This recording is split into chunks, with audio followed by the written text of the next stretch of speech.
This is the third of 4 videos showing how the statistical package Tinkerplots might be used to explore this Ulster Rugby dataset. Question 6. What is the average number of Ulster caps in the squad? Again, I'll start with a picture. I'll click this plot at the top left, place it there, and then reorganize the window.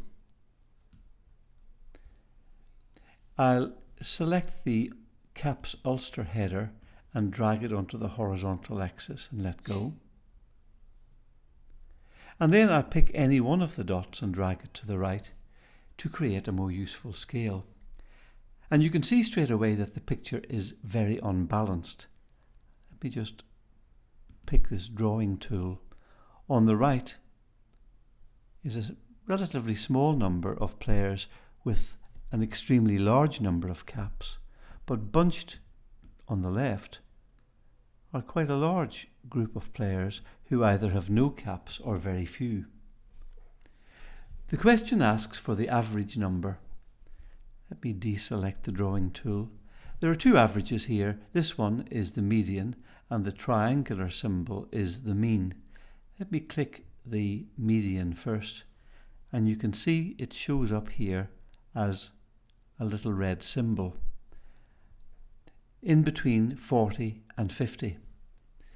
To get a more accurate reading of the median, I can go back up here and click this vertical reference line and drag it across until it's on top of the median. And it's about 44. So what does that mean? Well, let's sort this column, the number of Ulster caps, by clicking on the header, right-clicking, and then selecting Sort Rows Ascending.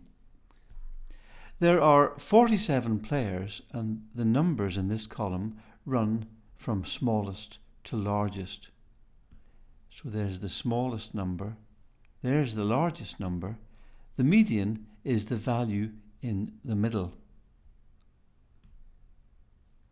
And that is the 24th. Because there are 47 altogether, the 24th is the middle one. That leaves 23 below it and 23 above it. So the median person turns out to be Vihan Herbst with 44 caps, which confirms the figure I got earlier. And if I go to the plot and click this dot, that's Sean Reedy. He also has 44 caps. And this one is Vihan Herbst with 44 caps.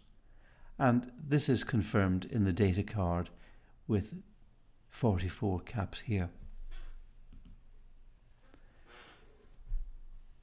Another popular average is the mean, and that's this little triangular symbol. So I'll click that, and it shows up down here between 60 and 70.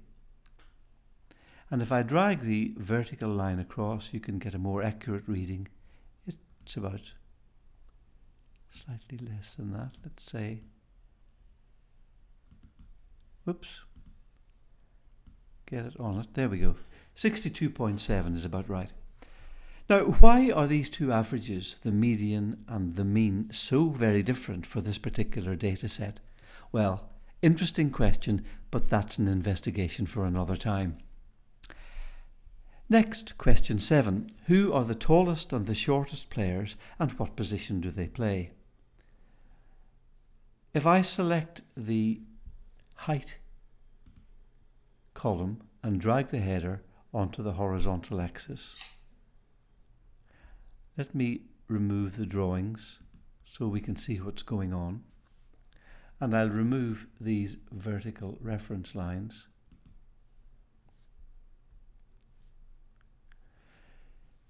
You can see that these are the shortest players. Let me click them and find out who they are and what their position is. That is Paul Marshall, and he's a scrum half. That is Dave Shanahan, and he's also a scrum half. And this one is Angus Lloyd, and surprise, surprise, also a scrum half. Now what about the tallest players? We'll go to the other end. Just over 2 metres tall, that's Peter Brown, plays in the second row. Ian Henderson, also in the second row. Franco van der Merwe, also in the second row. Kieran Treadwell, second row. Some clear patterns here, suggesting that in rugby, height is a key factor in deciding what position you're likely to play.